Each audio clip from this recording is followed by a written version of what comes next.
आज आज मेरे ख्याल से किसी ने नया अगर ज्वाइन किया है तो मैं वेलकम। एक बार फिर से हम लोग 17 अध्याय में हैं और 17 अध्याय और 18 अध्याय हम जो देख रहे थे कि कुछ पतन होने वाला है, बेबीलोन का पतन होने वाला है। तो 17 अध्याय स्पिरिचुअल बेबीलोन, 18 अध्याय पॉलिटिकल बेबीलोन और 19 अध्याय आर्मी, जो उसकी समस्त सेना है। तो ये तीनों ही अध्याय तीन विजय को दर्शाते हैं। और चूंकि बेबीलोन, जिसको हम बाबुल बोलते हैं, वहां से वो शुरू होती है वो कहानी, और अब आते आते प्रकाशित वाक्य तक वो पहुंच गई। बेबीलोन जो सिटी है उसके बारे में हमने अच्छे से पढ़ा था, द सिटी ऑफ बेबीलोन। ये जो सिटी था, इसके जो फाउंडर थे वो निम्रोद थे। हमने ऑलरेडी इसको देखा था, उत्पत्ति की पुस्तक 10 अध्याय 8 से 11 वचन। या कविता, आप रेडी होना पढ़ने के लिए? Book of genesis chapter 10 versus 8 to 11। 8 to 11। कूश के वंश में निम्रोद भी हुआ। पृथ्वी पर पहला वीर वही हुआ। वह यहोवा की दृष्टि में पराक्रमी शिकार खेलने वाला ठहरा। इससे ये कहावत चली है, निम्रोद के समान यहोवा की दृष्टि में पराक्रमी शिकार खेलने वाला। उसके राज्य का आरंभ शिनार देश में बेबीलोन, एरेक, अकद और कलेन से हुआ। उसके देश का आरंभ शिनार देश के बेबीलोन से हुआ। So Babylon was founded by Nimrod, और निम्रोद पहला एक योद्धा था, है ना। और जो इसको ना बेबीलोन बाद में बोला गया था, इसका नाम पहले बाबेल था, BABEL, बाबेल। और बाबेल का अर्थ पता है क्या है? द गेट ऑफ गॉड, परमेश्वर का दरवाजा। बाबेल का अर्थ था परमेश्वर का दरवाजा।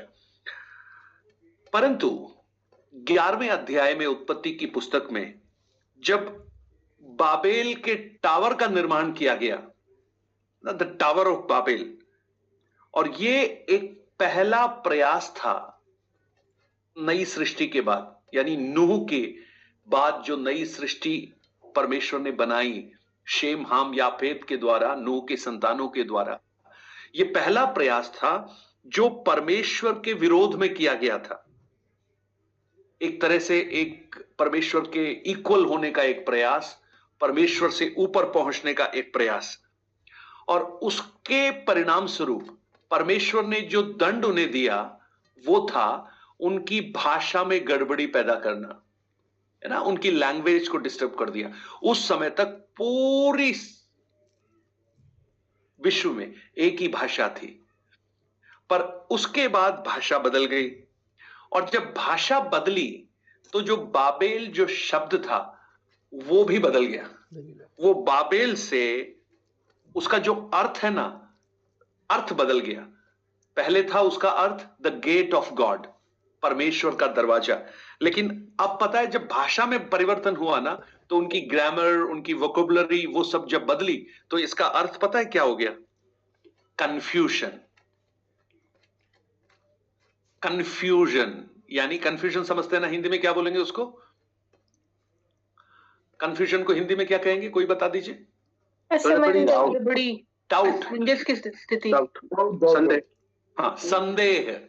मैंने कंफ्यूजन का पूछा हिंदी में बताइए तो बोला डाउट। संदेह। यू नो, कई शब्द ऐसे हैं जिनका हिंदी नहीं है। हाँ, संदेह। नो, मैंने सिर्फ वैसे ही बोला। कई शब्द ऐसे हैं जिनके हिंदी मुश्किल मिलता है, जैसे कंडक्टर, गड़बड़ी। हाँ, ओके। कंडक्टर को अगर कोई परिचालक बोले तो बड़ा अजीब लगता है। चलिए, कंडक्टर तो फिर भी ठीक है। ट्रेन का हिंदी बताइए क्या है? ट्रेन, है ना। बहुत सारे शब्द ऐसे हैं जो जिनके हिंदी बहुत मुश्किल है। ट्रेन का भी हिंदी है। मेरा 5 मिनट छूट गया। लोहपथगामिनी, है ना, लोहपथगामिनी। सो बाबेल का जो शब्द था जिसका अर्थ था द गेट ऑफ गॉड, लेकिन जब परमेश्वर के विरोध में उन्होंने बलवा किया, जब परमेश्वर के विरोध में जब रिबेल किया, तो उसका नाम क्या हो गया? कंफ्यूजन। अब आप देखो रिबेलियन कहां से कहां किसी को लेके आता है। गेट ऑफ गॉड से जो शुरू हुआ था, अब कंफ्यूजन में पहुंच गया। उसका बीच में क्या आया? रिबेलियन टू गॉड, परमेश्वर के विरुद्ध बलवा करना। और हिस्ट्री इस बात को बताती है कि बाद में ये जो राज्य था बाबेल, जो बेबीलोन कहलाया, ये बहुत बड़ा एम्पायर बन गया, बहुत बड़ा साम्राज्य बन गया। और ये वही साम्राज्य था जिसने 587 बीसी में यरूशलेम और यहूदिया को पूरी तौर से अपने कब्जे में ले लिया था। और ये वो समय था जब शद्रक, मेशक, अबेदनगो, दानिएल, है ना, एजरा, नेहमाया, ये सब लोग, जरमाया, ये सब लोग बंधन बनाकर ले जाए गए थे, दास बनाकर ले जाए गए थे। ये वो समय था। बेबीलोन अपने साम्राज्य के चरम पर था, परंतु 539 बीसी में, 12 अक्टूबर 539 में, ये जो भी डेट्स मैं बता रहा हूं ये सब हिस्टोरिक डेट्स हैं, आप गूगल पे सर्च करेंगे आपको मिल जाएगा। एक किंग साइरस हुए, ग्रेट साइरस, मेडो पर्शियन, जो पर्शियन एम्पायर जिसको कहते हैं, उन्होंने पूरी तौर से बेबीलोनियन एम्पायर को समाप्त कर दिया और बेबीलोन का पतन हो गया। ये परमेश्वर ने अलाउ किया उन्हें। जानते हैं उसका कारण क्या था? एक उनका एरोगेंस और दूसरा उनका प्राइड, उनका घमंड। आपको याद है वो खड़े होकर उसने बोला ये सब मैंने बनाया, मेरे हाथों से बना। सो परमेश्वर कभी भी घमंडियों को हमेशा घृणा करता है, घमंड से, एरोगेंस से। सो गेट ऑफ गॉड क्या बन गया? कंफ्यूजन बन गया। अब वो तो खत्म हो गया, बेबीलोन साम्राज्य तो खत्म हो गया, परंतु जानते हैं क्या हुआ? निम्रोद के समय से ही, यानी 10 अध्याय उत्पत्ति की पुस्तक से ही, कहीं ना कहीं जो बेबीलोन है ना, उसके अंदर एक इन्फ्लुएंस था, एक प्रभाव उनके अंदर था। वो क्या था? परमेश्वर की खिलाफत करना। द एंटी गॉड टेंडेंसी उसके खून के अंदर थी, उसके डीएनए के अंदर थी।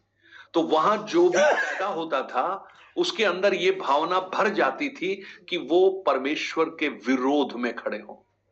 The anti God, anti God. और वो बिगिनिंग से ही चल रहा था।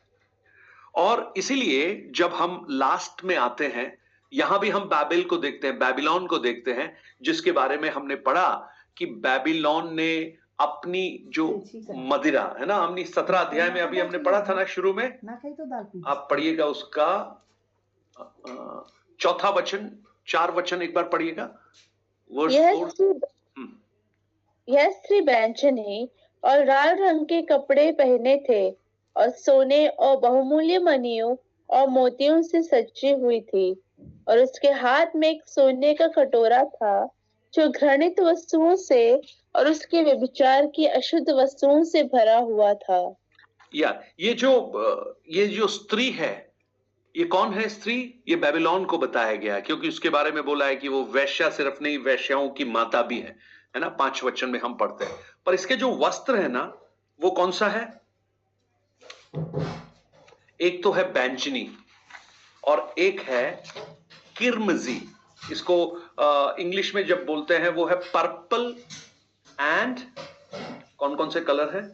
Scarlett, purple and scarlet colour. ये दोनों ही जो कलर है ना, आप जब पर्पल कलर को जब पढ़ेंगे, ये तो शैतान का खुद का कलर है। अगर 12 अध्याय को आप पढ़ेंगे, वहां पर आप देखेंगे उसका रंग ही पर्पल है।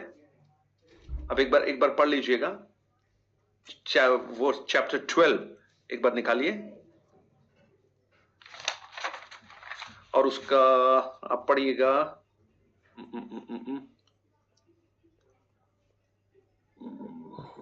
chapter 12 में है, I think.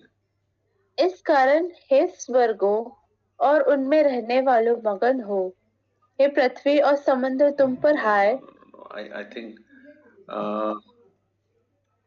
one second. वो अजगर का जो रंग लिखा गया है वहां पर ना, I'm just missing that verse where it is.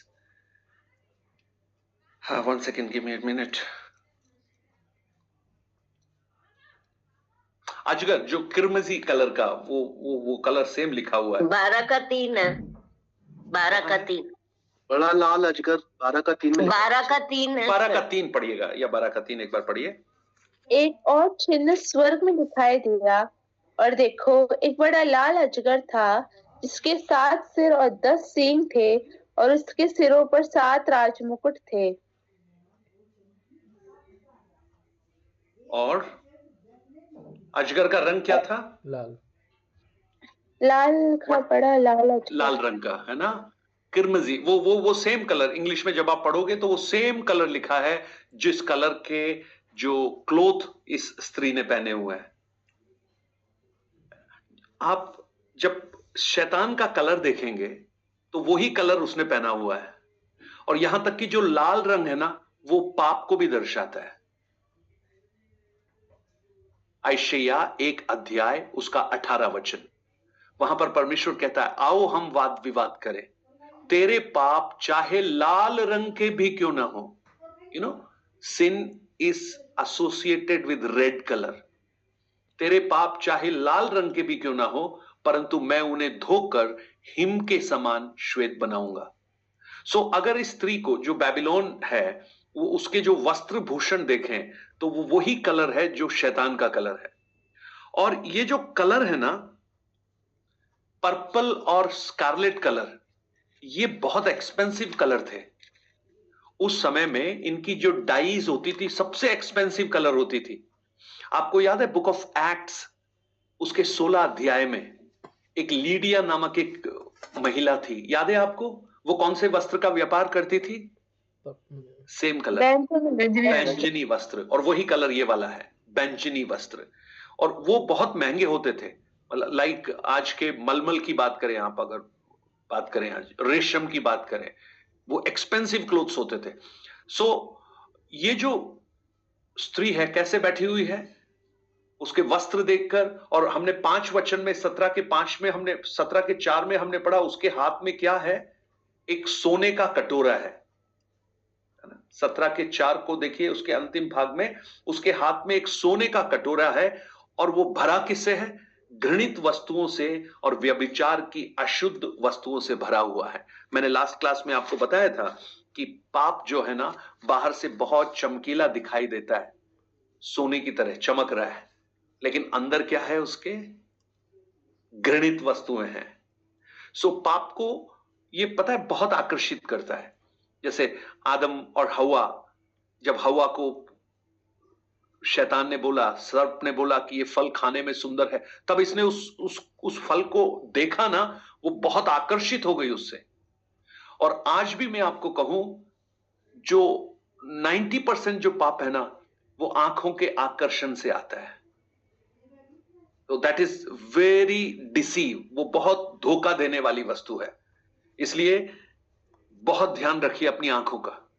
एक चश्मा लगवाइए अच्छा वाला, एंटी ग्लेयर होता है ना, एंटी लेयर, जिसको हम, वो जो रेडिएशंस आते नहीं है, जो अधिकतर समय स्क्रीन के सामने बैठते हैं, उनको एक चश्मा लगाने के लिए बोला जाता है, एंटी ग्लेयर, कि कंप्यूटर की जो रेडिएशन है वो उनकी आंखों में ना आए।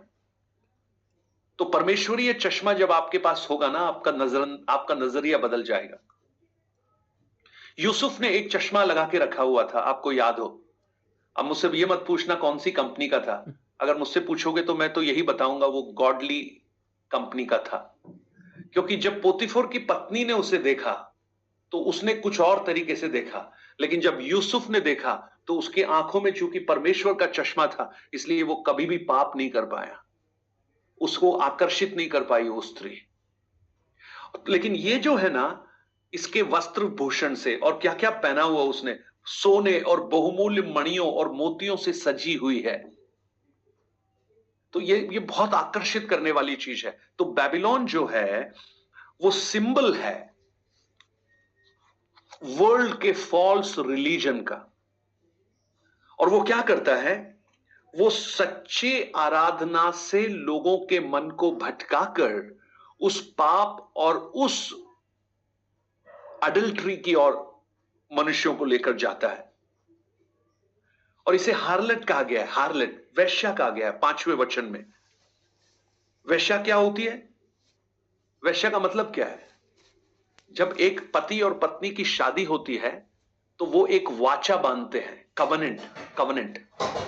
और वेश्या वो है जो उस कवनेंट को ब्रेक कर दे। तो इज़राइल ने क्या किया? परमेश्वर ने उसके साथ एक वाचा बांधी, परंतु उन्होंने उसको तोड़ दिया। इसलिए इज़राइल को परमेश्वर के वचन में हार्लट कहा गया है। मेरे साथ कुछ वचन को पढ़िए। आयशैया की पुस्तक उसका 1 अध्याय उसका 21 वचन। आयशैया नबी की पुस्तक उसका 1 अध्याय उसका 21 वचन पढ़िएगा। 1 अध्याय 21 वचन। जो नगर सती साध्वी थी वो कैसे व्यभिचारिणी हो गई। वह न्याय से भरी थी और उसमें धर्म पाया जाता था, परंतु अब उसमें हत्यारे ही पाए जाते हैं। देखिए इंग्लिश में लिखा, how is the faithful city become an harlot. कैसे एक सती, मतलब सत्य नगरी अभी क्या बन गई? वो व्यभिचारिणी हो गई। आप 23 अध्याय, आयशैया 23 अध्याय उसके 16 और 17 वचन को भी पढ़िए।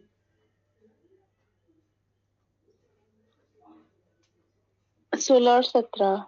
हे बिसरी हुई वेश्या, वीणा लेकर नगर में घूम, भली बाती बजा, बहुत गीत गा, जिससे लोग फिर तुझे याद करें। 70 वर्ष के बीतने पर यहोवा सोर की सुधि लेगा और वो फिर छिलाने की कमाई पर मन लगाकर धरती भर के सब राज्यों के संग छिलाना करेगी। देखिए यहां पर लिखा है 70 साल वो बेबीलोन की गुलामी है।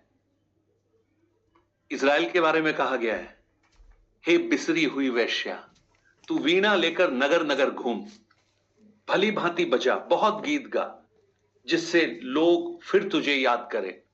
परंतु 70 वर्ष बीतने पर परमेश्वर तेरी सुधि लेगा। सो इज़राइल को हार्लेट कहा गया है। हार्लेट का मतलब क्या है? वाचा बांधकर जो परमेश्वर के साथ बांधी थी उसको तोड़ दिया। नाहुम की पुस्तक जब आप पढ़ोगे, निनवे नगर के लिए यह शब्द यूज किया गया है। नाहुम हबक्कुक, एक बार निकालिएगा। नाहुम उसका 3 अध्याय उसका 4 वचन को हम पढ़ते हैं। वहां लिखा है, यह सब उस, हाँ पढ़िए या कविता। यह सब उस अति सुंदर वेश्या और निपुण टोन ही के छिलाने की बहुतायत के कारण हुआ, जो छिलाने के द्वारा जाति जाति के लोगों को और टोने के द्वारा कुल कुल के लोगों को बेच डालती है।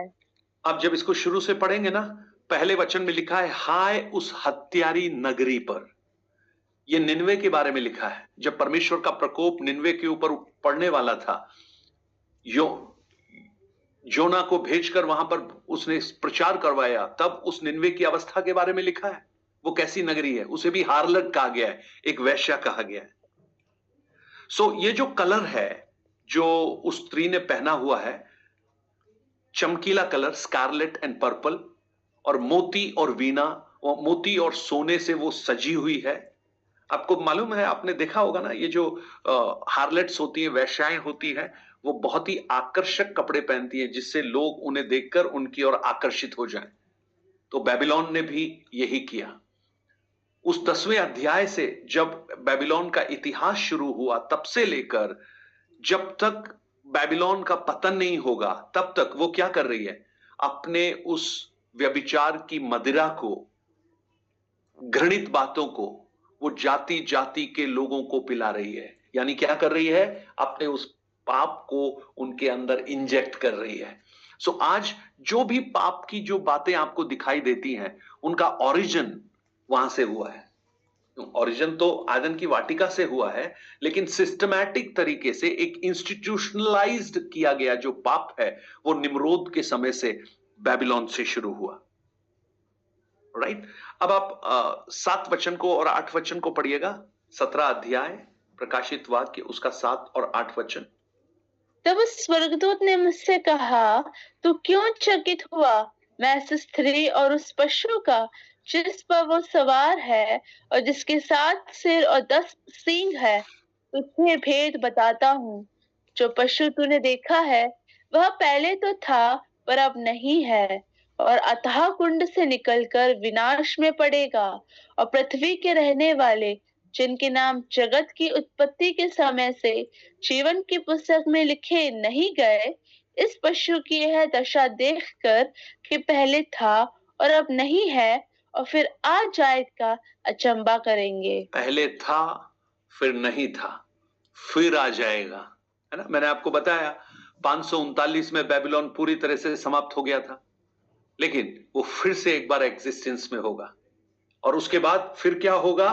अथाह कुंड में डाला जाएगा, यानी हमेशा हमेशा के लिए वो पाप समाप्त हो जाएगा।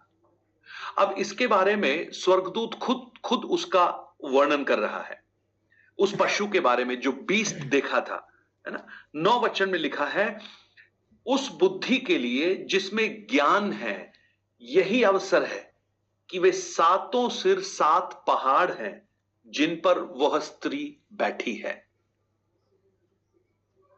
7 पहाड़ कहा गया है, 7 माउंटेन्स। आप जब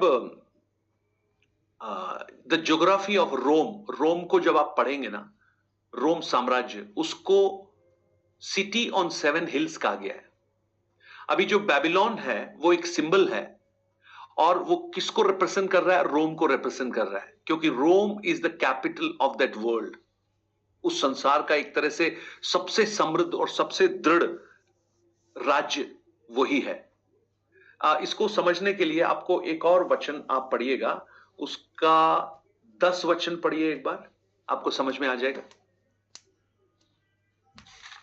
वे 7 राजा भी है, 5 तो हो चुके हैं और एक अभी है, और एक अब तक आया नहीं, और जब आएगा तो कुछ समय तक उसका रहना भी अवश्य है। ओके, अब देखिए यहां पर आप एक चीज ध्यान से देखिएगा, वे 7 राजा भी हैं, 5 तो हो चुके हैं, एक अभी है, एक अभी आया नहीं। 7 हो गए ना, 5 तो हो चुके हैं, एक अभी चल रहा है 6, और एक अभी आया नहीं।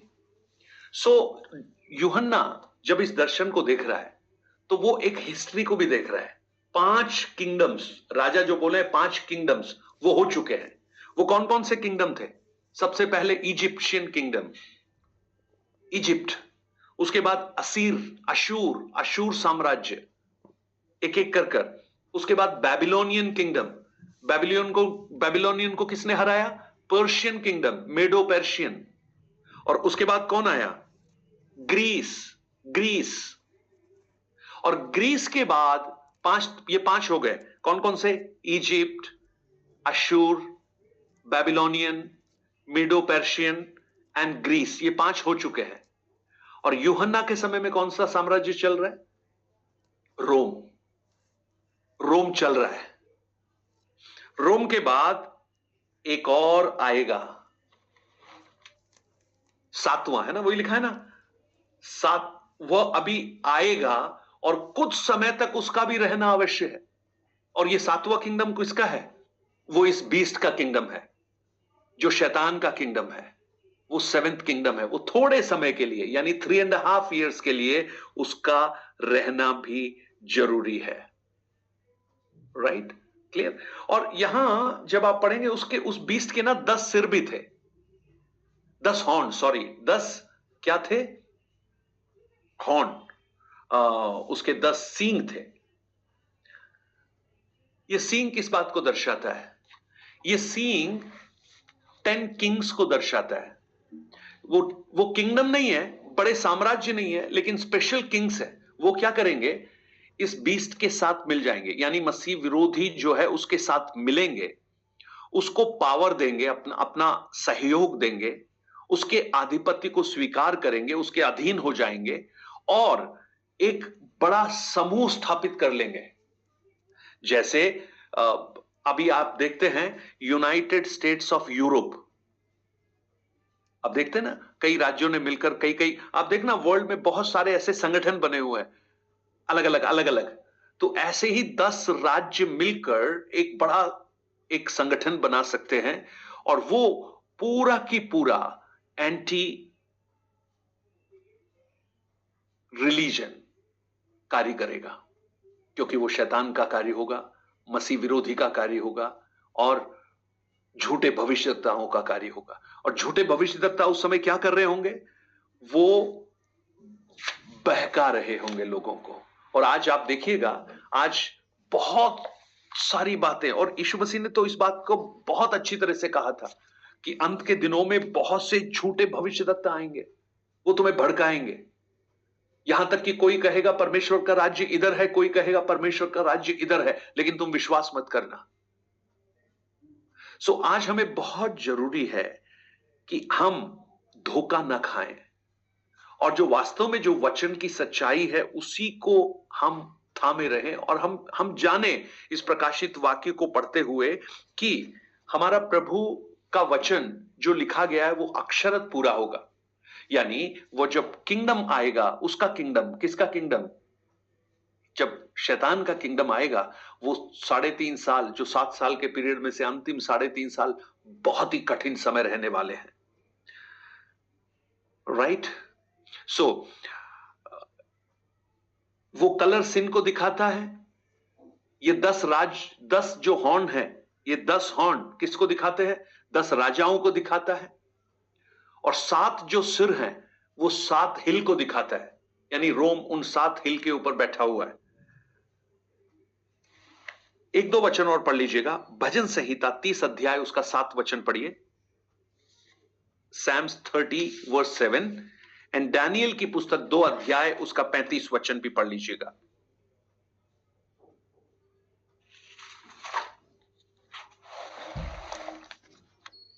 Psalm 30 verse 7 yes. हे यहोवा, अपनी प्रसन्नता से तूने मेरे पहाड़ को दृढ़ और स्थिर किया था। जब तूने अपना मुख फेर लिया तब मैं घबरा गया। पहाड़ पर स्थिर किया था, पर मुंह फेरना एक दिन होगा। दानियल 2 का भी पढ़ लीजिए एक बार, 35 to 35।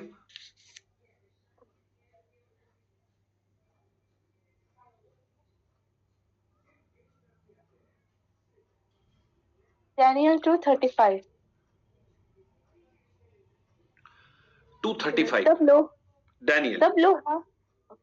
तब लोहा, मिट्टी, पीतल, चांदी और सोना भी सब चूर चूर हो गए, और धूपकाल के खलिहानों के भूसे के समान हवा से ऐसे उड़ गए कि उनका कहीं पता ना रहा। और वो पत्थर जो मूर्ति पर लगा था वो बड़ा पहाड़ बनकर सारी पृथ्वी में फैल गया। ये दानियल का दर्शन है। एक पत्थर आकर गिरा, कहीं से एक पत्थर आया और उस किंगडम्स को खत्म कर दिया, और वो इतना बड़ा बन गया कि पूरी पृथ्वी पर फैल गया। और वो पत्थर और कोई नहीं, वो प्रभु यीशु मसीह था। और जब आप 2 और 3 वचन पढ़ेंगे 18 अध्याय के, वहां पर देखिए, वहां पर लिखा है, 2 और 3 पढ़िए, 18 अध्याय का 2 और 3 वचन भी पढ़ लीजिए। उसने ऊंचे शब्द से पुकार कर कहा, गिर गया, बड़ा बेबीलोन गिर गया है। वह दुष्ट आत्माओं का निवास और हर एक अशुद्ध आत्मा का अड्डा और हर एक अशुद्ध और घृणित पक्षी का अड्डा हो गया, क्योंकि उसके व्यभिचार की भयानक मदिरा के कारण सब जातियां गिर गई है, और पृथ्वी के राजाओं ने उसके साथ व्यभिचार किया है, और पृथ्वी के व्यापारी उसके सुख विलास की बहुतायत के कारण धनवान हुए हैं। तो देखिए, उस झूठे साम्राज्य ने क्या किया? राजाओं को आकर्षित किया, व्यापारियों को आकर्षित किया, और सबके सब क्या करने लगे? धनवान हो गए। अंत के दिनों का एक और बहुत बड़ा एक सबूत है, मनी पावर बहुत बढ़ जाएगा। आज आप देख लीजिए किस तरह से हमारा इकोनॉमी, हम बात कर रहे हैं ट्रिलियन हो रहा है, कितने ट्रिलियन हो रहा है। वर्ल्ड इकोनॉमी इज ग्रोइंग, लोगों की पेइंग कैपेसिटी बढ़ती जा रही है। हाँ, मुझे याद है, मैं जब बहुत छोटा हुआ करता था, होटल्स नहीं होते थे, कभी कभी ढाबे पे खाना खाने चले गए तो बहुत ही बड़ी बात मानी जाती थी। और मैं आपको एक बात कहूं, जब हम पहली बार किसी ढाबे पर खाना खाने गए, पहली बार मुझे याद है, अलवर में एक ढाबा था, वहां पर खाना खाने गए, छोटा सा ढाबा था। तो पहली बार वहां पर मुझे पता नहीं था, वो लास्ट में लाके देते ना गर्म पानी और लेमन, नींबू। तो हमने सबने एक दूसरे को देखा, तो मैंने देखा मेरे साथ वाला जो लड़का है उसने तो नींबू निचोड़ा और थोड़ा नमक और डाल के पी गया वो। तो मुझे भी समझ में आया कि ये लास्ट में शायद हाजमे के लिए देते हैं, तो ये थोड़ी पता है कि उसमें उंगली डाल के फिंगर बॉल है वो। तो मैंने भी पी लिया। तो जो वेटर था वो हमें गौर से देख रहा था, बोले ये क्या कर रहे हैं लोग। जब हमें बाद में पता लगा कि ये वाली बात थी, उसके बाद हम बहुत दिनों तक उस ढाबे में गए ही नहीं। हाँ, बोले देखेंगे तो क्या बोलेंगे वो लोग। लेकिन आज आप देखिए, आज घरों में खाना बनना कम होता जा रहा है। आज आज आज पेइंग कैपेसिटी बढ़ गई है ना, मनी का जो वैल्यू है वो कम होता चला जा रहा है। So this is a sign, क्योंकि वो धनवान हो जाएंगे, मनी पावर। आज बहुत सारे अलायंसेस हो रहे हैं वर्ल्ड में, अलायंसेस, एक ग्लोबल पावर खड़ा हो जाएगा आने वाले समय में। आप देखना, वो इन्फ्लुएंस करेगा वर्ल्ड को, झूठी बातों को वो इन्फ्लुएंस करेगा। So we need to be very careful. हमें बहुत ध्यान रखना है और हमें इन चिन्हों को समझना है कि अब जो ये समय है, हम अंतिम समयों में चल रहे हैं और हमारे मसीह का आगमन बहुत जल्दी हो सकता है। इसलिए हम उसके लिए क्या रहें, तैयार रहें। आपको याद है, मैंने ये जब प्रकाशित वाक्य शुरू किया था तो ये यूहन्ना की तीसरी पुस्तक है। यूहन्ना ने 3 पुस्तकें लिखी हैं। कुछ लोग नए हैं इसलिए मैं उनको एक बार बताना चाहता हूं। यूहन्ना ने 3 पुस्तकें लिखी हैं और यूहन्ना की सबसे पहली पुस्तक है यूहन्ना रचित सुसमाचार। और यूहन्ना रचित सुसमाचार उसने क्यों लिखा है, उसका कारण है। यूहन्ना ने इसलिए वो पुस्तक लिखी है कि उस यूहन्ना रचित सुसमाचार को पढ़ने वाले ये समझ जाएं कि प्रभु यीशु मसीह परमेश्वर का पुत्र है और उस पर वो विश्वास करें। उसके बाद यूहन्ना ने यूहन्ना की पत्रियां लिखी हैं, 3 पत्रियां लिखी हैं, पहला यूहन्ना, दूसरा यूहन्ना, तीसरा यूहन्ना। वो पत्रियां जानते हैं क्यों लिखी हैं? पहला यूहन्ना 5 अध्याय को जब आप पढ़ेंगे, वहां 12 वचन में लिखा है, जिसके पास पुत्र है उसके पास जीवन भी है। वो इसलिए लिखा उसने कि जो प्रभु यीशु पर, जिस पुस्तक को मैंने लिखा था, यूहन्ना का सुसमाचार लिखा था, जिसमें जिस यीशु के बारे में मैंने बताया और जिस पर तुमने विश्वास किया, उस विश्वास में अटल रहो, क्योंकि जिसके पास पुत्र है उसके पास जीवन भी है। उसमें स्थिर रहने के लिए कहा। और उनकी जो तीसरी पुस्तक थी प्रकाशित वाक्य, इसका उद्देश्य क्या था? ये ऐसे समय में लिखी थी जब कलीसिया बहुत सताव के बीच में से गुजर रही थी। तो वो उन्हें एनकरेज करना चाहता था कि इस पुस्तक को पढ़कर, यानी उनके भविष्य को देखकर वो एनकरेज हो जाएं और विश्वास में पुत रहें और उस मसीह के आगमन के लिए वो तैयार हो जाएं। They should be ready. यूहन्ना सुसमाचार, यीशु कौन है, उस पर विश्वास करें। पत्रियां इसलिए लिखी कि जो विश्वास किया था उस विश्वास में स्थिर रहे।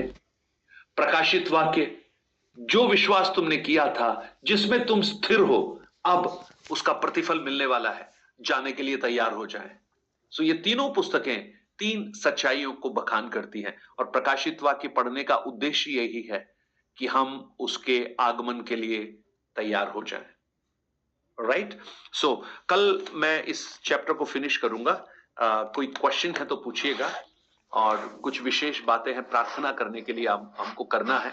राजस्थान के बारे में मैंने आज एक नोट डाला था आपको। सुप्रीम कोर्ट ने एक बड़ा ही कर्कश एक आदेश दिया है राजस्थान को कि ये जो कन्वर्जन बिल है उसका आप जवाब दीजिए, क्योंकि जयपुर कैथोलिक साम्स, हाँ नीतू बोलिए। साम्स 30 में 7 वर्स में लिखा है कि Lord, by your favor you have made my mountain stand strong. और लिखा है कि you hid your face and I was troubled. हाँ, तो what does it mean, sir, Master?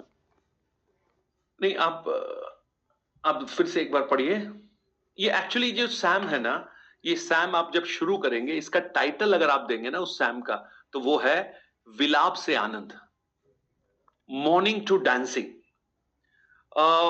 और ये भजन अधिकतर दाऊद के द्वारा लिखे गए भजन हैं। और जो वचन आपने पढ़ा है, जो हमने अभी पढ़ा है, एक बार फिर से ऊंची आवाज में पढ़ लीजिए। Lord, by your favor, you have made my mountain stand strong. By your favor, you have made my mountain stand strong. You hid your face, and I was troubled. तेरे अनुग्रह से तूने मेरे सिर को ऊंचा रखा है ना? हाँ. And you hid your face. उसने अपने मुंह को क्या कर लिया? छुपा दिया हमसे। Many times when God hid our face, हमें लगता है कि परमेश्वर दूर चला गया। अगर आप Psalms 13 पढ़ेंगे, वहां पर दाऊद बार बार इस बात को बोलता है कि How long, Lord? How long I'll grieve? मैं कब तक अकेला बैठा रहूंगा? कब तक अपना मुखड़ा मुझसे छुपाए रहेगा? इस वचन से जो सबसे अधिक हमें समझने वाली बात है कि जो स्टेबिलिटी है हमारे जीवन में, पहाड़ पर स्थिर करना स्टेबिलिटी को दिखाता है। पहाड़ स्टेबिलिटी को दिखाता है। जो स्टेबिलिटी है वो परमेश्वर की ओर से आती है। और जब वो हमसे दूर होता है ना, हम कमजोर हो जाते हैं। हमारी वीकनेस उस समय प्रकट होती है। आप देख लीजिए, आप जब कलीसिया में होंगे तब पाप के बारे में बात नहीं करेंगे, लेकिन जब आप परमेश्वर से दूर होंगे ना, आप उन बातों के बारे में सोचना शुरू करेंगे।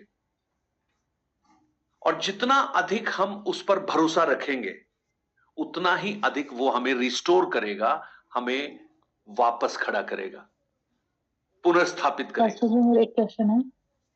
यस, जैसे इसमें लिखा है कि 5 राजा हो चुके, एक चल रहा है और एक आएगा, तो आज कौन सा समय हो सकता है कि वो लास्ट वाला बच्चा है या फिर ये समय आएगा? आज तो ग्रेस का टाइम है, ये समझ लीजिए। देखिए, ये सब पांचों राज्य जो है सिंबॉलिक हैं, और हिस्ट्री इस बात की घोषणा कर रही है कि अभी वैसे ग्रीशियन अगर उस हिसाब से देखेंगे तो, लेकिन आज जो है परमेश्वर के दृष्टिकोण में ये ग्रेस का युग है। आज कोई वैसे किंगडम हमें दिखाई नहीं दे रहे, है ना? कोई किंगडम तो है नहीं आज, राजतंत्र तो है नहीं, बहुत कम जगहों पर है राजतंत्र। लेकिन आज जो ग्रेस पीरियड में हम लोग चल रहे हैं, और ये ग्रेस पीरियड बहुत समय तक नहीं है, बहुत जल्दी ये ग्रेस पीरियड खत्म हो जाएगा। उसके उदाहरण है, जैसे नूह के समय में 120 वर्ष तक वो बनाता रहा, बोलता रहा, लोग उसमें आए नहीं कोई भी, लेकिन दरवाजा बंद हो गया तो ग्रेस का पीरियड खत्म हो गया। ऐसे ही ये ग्रेस पीरियड है, इसमें जितना हम यूज कर सकते हैं उसको यूज करें, अदरवाइज ये ग्रेस का पीरियड तो खत्म हो जाएगा एक दिन। सर, मेरा सवाल है पास्टर जी। यस अभिषेक। सर, आपने कहा कि नए जो ग्रुप्स आएंगे, मॉनेटरी चीजें बढ़ जाएंगी, मनी पावर कम हो जाएगा, तो क्या नए अपॉर्चुनिटी मॉनेटरी पावर बढ़ जाएगा, तो क्या नई अपॉर्चुनिटीज आती तो उसमें इन्वेस्टमेंट करना चाहिए या नहीं करना चाहिए? हाँ, देखिए, ये तो बहुत ही एक तत्कालिक प्रश्न है। नई अपॉर्चुनिटीज आती हैं, इन्वेस्टमेंट करना चाहिए। प्रभु यीशु ने एक बहुत अच्छा उदाहरण दिया कि किसी को 5 तोड़े दिए, किसी को 3 दिए, किसी को 1 दिया। जिसके पास 5 था उसने व्यापार किया, 5 और कमा लिया। जिसके पास 3 था, 3 और कमा लिया। लेकिन जिसके पास 1 था वो उसने गाड़ दिया उसको। ऑलवेज वचन कभी भी इस बात को नहीं मना करता कि आपको अपने पैसे का इन्वेस्टमेंट सदुपयोग नहीं करना चाहिए, है ना? लेकिन बाइबल में लिखा है, जो घूस लेता है, वो घूस नहीं, जो ब्याज लेता है वो गलत है? लेकिन अब उसको बहुत से लोग, पता है किससे आंकते हैं? ब्याज लेने का मतलब, परमेश्वर का वचन कभी भी ये नहीं कहता कि ब्याज नहीं लेना। लेकिन पता है वो किस संदर्भ में लिखा गया है? एक समय हुआ करता था जब जमींदार लोग ब्याज लेकर शोषण करते थे, है ना? बहुत ही हाई रेट पर उनका जमीन हड़प लेते थे, उनका सब कुछ छीन लेते थे। उस बात के लिए मना किया है। लेकिन आपने बैंक में पैसा रखा है या आपने बैंक वाले रेट से आपने किसी व्यक्ति को मदद करने के लिए दिया है, उसमें कहीं भी कोई गलती नहीं है। लेकिन वो उस संदर्भ में लिखा है कि आप बहुत अधिक लेकर उसका फायदा उठाने की कोशिश कर रहे हो, वो गलत है। इन्वेस्टमेंट करने में कोई इश्यू नहीं है। ये आपका एक पर्सनल मैटर है कि आपको नई अपॉर्चुनिटी में आप इन्वेस्ट कर रहे हैं, दैट्स गुड, उसमें कहीं कोई प्रॉब्लम नहीं अभिषेक। लेकिन ये जो है, इससे उसका कोई तात्पर्य नहीं है। ये तो वो समय है जब फाइनेंस बहुत अधिक हो जाएगा, लोगों की डिपेंडेंसी परमेश्वर से अधिक धन पर होगी। यीशु मसीह ने क्या कहा? तुम परमेश्वर और मैमन दोनों की आराधना एक साथ नहीं कर सकते। मैमन कौन है? धन। जब मनी ज्यादा होता है ना, तो परमेश्वर पर डिपेंडेंसी कम हो जाती है। आप उत्पत्ति 13 अध्याय जब पढ़ोगे, अब्राहम और लूत जब चलकर आए थे, बड़े अच्छे थे, साथ साथ चलते थे। लेकिन 13 अध्याय के 5, 6, 7 वचन को जब पढ़ेंगे, वहां लिखा है धन बहुत बढ़ गया। और जब धन बढ़ा तो साथ में एक चीज और आई, झगड़े भी बढ़ गए। आप थोड़ा सा सोच के देखिए, आज से 20 साल 25 साल पहले एक एक कमरे के घरों में रहते थे, एक घर में एक टीवी होता था, एक गाड़ी होती थी, बड़ी मुश्किल से वो भी, है ना। तो सब लोग एक ही जगह रहते थे, एक तो खाट होती थी, बाकी लोग नीचे सो रहे हैं, बड़ा आराम से, सब बड़े खुश थे। मुझे नहीं मालूम मेरी उम्र के कितने लोग हैं, 50 वाले कितने हैं, उनको अच्छी तरह मालूम होगा। लेकिन आज देखिए, आज हर कमरे में टीवी आ गया, तो किसी को किसी से मतलब ही नहीं है। सब अपने अपने कमरों में बैठे हुए हैं, सबके पास गाड़ियां हैं, एक कहीं जा रहा है, एक कहीं जा रहा है, एक कहीं और जा रहा है। पहले एक ही था तो सब एक ही साथ रहते थे, एक ही कमरा था, सब एक साथ रहते थे, बड़ा प्रेम होता था। लेकिन आज जैसे जैसे पैसा बढ़ता गया, हम जैसे जैसे लग्जरी, हमने इसको आवश्यकता बना लिया। अरे अब हर बच्चे के लिए कमरा होना चाहिए। अरे एक जमाना था जब एक जॉइंट परिवार में 20-20, 25-25 बच्चे पूरे भाइयों के होते थे और पता ही नहीं लगता था कौन किसके यहाँ सो रहा है, कौन कहां पे जा रहा है। लेकिन आज परिस्थितियां बहुत बदल गई। कारण क्या है? वी बिकम मोर मॉनिटरली, हम मॉनिटरली मजबूत हो गए, लेकिन हमारी वैल्यूज में हम कमजोर होते जा रहे हैं। यहां तक कि रिलीजियस जो हमारा डिपेंडेंसी ऑन गॉड है, वो भी अब कम हो गया। आज हम ये अगर प्रार्थना कर रहे हैं ना, प्रभु रोज की रोटी हमें देना, तो हम शायद ये प्रार्थना हमको नहीं करनी चाहिए, क्योंकि रोज की रोटी, कल की रोटी तो ऑलरेडी फ्रिज में है, आटा भी गूंद के रखा हुआ है कि गूंदने में भी टाइम ना लगे, सुबह जल्दी से बना के चले जाएं। सब्जी ऑलरेडी बना के रखी हुई है, और कुछ नहीं तो स्विगी और जोमैटो है, उसको तुरंत ऑर्डर करेंगे, वो आ जाएगा। तो वो परमेश्वर थोड़ी दे रहा है, वो तो हमने अपने पास पैसा है इसलिए हमने कर लिया। वो डिपेंडेंसी वो थी जब इजरायली लोग रोज सुबह जाते थे, आकाश की ओर देखते थे और वहां से मन्ना गिरता था। वो था डिपेंडेंसी। उनके पास कुछ भी नहीं था खाने को, क्योंकि इकट्ठा कर भी नहीं सकते थे। इसलिए पौलुस बोलता है कि धर्मी जन विश्वास से जीवित रहता है। The faithful will live by faith. Invest कीजिए, इन्वेस्ट में कोई दिक्कत नहीं है अभिषेक। पैसा होना कोई गलत नहीं है, ज्यादा पैसा होना भी गलत नहीं है, लेकिन गलत क्या है? उस पैसे का उपयोग अगर सही नहीं है तो वो गलत है। आपको जो धन परमेश्वर ने दिया है, आप उस परमेश्वर की इच्छा के विपरीत अगर आप उसको इस्तेमाल करते हैं तो वो गलत है।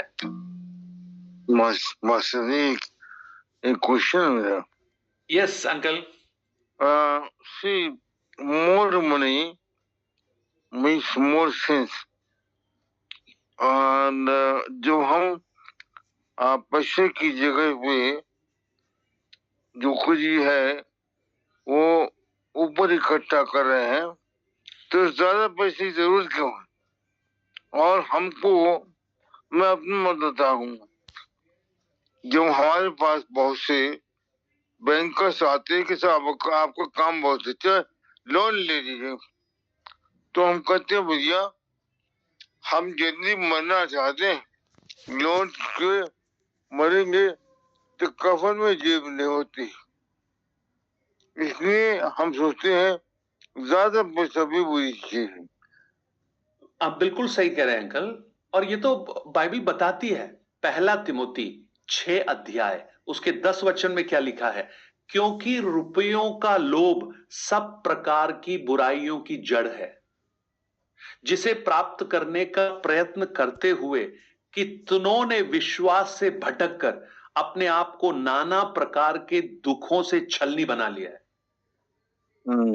इट इज पौलुस बोल रहा है, रुपयों का लोभ सब बुराइयों की जड़ है। सो ये जब बढ़ता है ना, तो हम, अच्छा, कई बार हमें लगता है कि ये जब बढ़ रहा है तो परमेश्वर आशीष दे रहा है। हाँ, ये कई बार ऐसा लगता है, लेकिन कई बार शैतान ये देकर हमें परमेश्वर से दूर भी करता है। इसलिए याद रखिएगा, जो ब्लेसिंग्स हमें मिल रही हैं परमेश्वर के अलावा अगर है तो उसको हाथ नहीं लगाना। और बड़ा अच्छा उदाहरण है अब्राहम। उत्पत्ति की पुस्तक जब 13 अध्याय पढ़ोगे, 14 अध्याय, जब युद्ध जीतकर अब्राहम आ रहा था, राजा ने बोला ये धन है, इसमें से जितना चाहे तू रख ले। पता है अब्राहम ने क्या कहा? मैं इसमें से जूते का एक फीता भी नहीं लूंगा, कहीं ऐसा ना हो कल को लोग कहें कि तेरी वजह से अब्राहम अमीर हो गया है। मेरा भाग परमेश्वर है, माई पोर्शन इज गॉड। और जिसका भाग परमेश्वर है ना, जैसे दाऊद का भाग परमेश्वर है, तो वो पता है क्या कहेगा? मेरा कटोरा उमड़ रहा है, my cup overflows. Right? So money earn करना गलत नहीं है, लेकिन मनी के लिए सब कुछ भूल जाना वो बहुत गलत है। और मनी के लिए परमेश्वर को भूल जाना गलत है। बहुत से लोग 6 दिन काम करने के बाद 7वें दिन भी मनी कमा रहे हैं। That is wrong. वो परमेश्वर पसंद नहीं करता, क्योंकि जिसने 6 दिन काम करने का हमें बल दिया, अनुग्रह दिया, सौभाग्य दिया, 7वें दिन हम उसके लिए खड़े हो जाएं। ये हमारा एक कमिटमेंट है, एक प्रायोरिटी है कि हम परमेश्वर को स्थान दे रहे हैं। चलिए प्रार्थना करते हैं, टाइम हो गया काफी। Let's pray.